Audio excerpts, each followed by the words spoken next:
আসসালামু আলাইকুম, কেমন আছেন সবাই? আশা করি আপনারা সবাই ভালো আছেন। আল্লাহর রহমতে আমি খুব ভালো আছি আলহামদুলিল্লাহ। আবারও চলে আসলাম জিলাপি রেসিপি নিয়ে।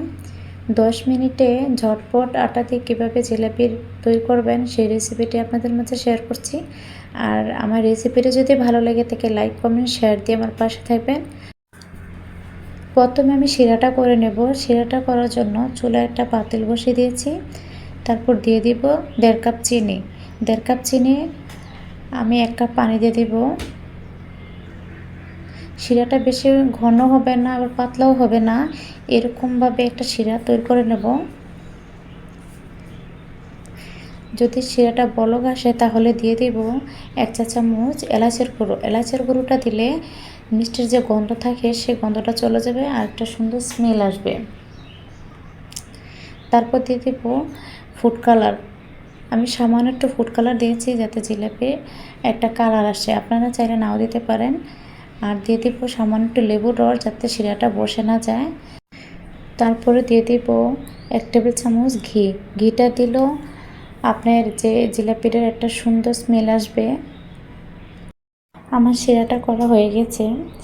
আপনারা যদি না বোঝেন তাহলে হাত দিয়ে দেখবেন যাতে চিটচিট ভাব একতার হয়ে আসে, তখন চুলা থেকে নামিয়ে নেবেন।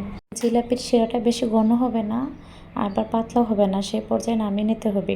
এখন আমি জিলাপির ব্যাটারটা করে নেব। তার জন্য আমি একটা মিক্সিং বোলে 2 কাপ আটা নিয়েছি আর দিয়ে দেব 1 চা চামচ বেকিং পাউডার।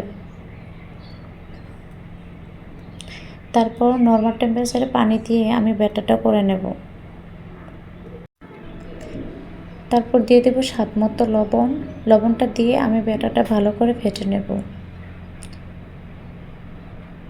আপনারা অনেকে আছেন মিষ্টিতে লবণ পছন্দ করেন না, আপনারা চাইলে নাও দিতে পারেন। তারপর দিয়ে দেব 1 চা চামচ ঘি।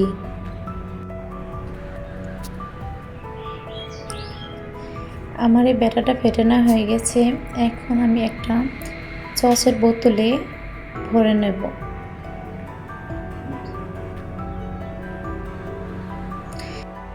বোতলে ভরে নেওয়া হয়ে গেছে। এখন আমি জিলাপিগুলো বানিয়ে নেব। চুলায় একটা পাইপ্যান বসে পরিমাণ মতো তেল দিয়ে খুব ভালো করে গরম করে নিয়েছি। এখন আমি জিলাপি পেঁয়াজগুলো দিয়ে দেখাচ্ছি কীভাবে আমি বানাচ্ছি। সবগুলো জিলাপি আমি এভাবে করে বানিয়ে নেব।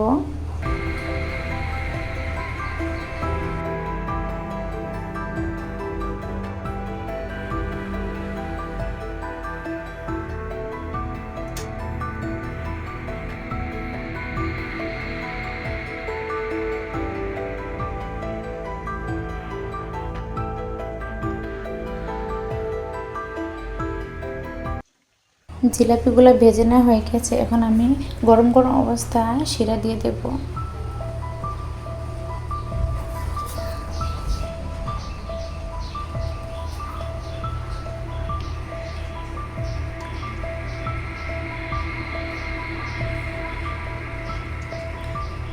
জিলাপিগুলো ভেজে নেওয়া হয়ে গেছে শিরায় দিয়ে। এখন আমি উঠিয়ে আপনাদেরকে দেখাবো জিলাপিগুলো কেমন হয়েছে। দেখেন জিলাপিগুলো কত সুন্দর হয়েছে দেখতে। এটা ভেঙে দেখাচ্ছি আপনাদেরকে, দেখেন কতটা রসালো আর মুচমুচে হয়েছে। আপনাদের যদি আমার এই রেসিপিটি ভালো লেগে থাকে লাইক, কমেন্ট, শেয়ার দিয়ে আমার পাশে থাকবেন। আল্লাহ হাফেজ।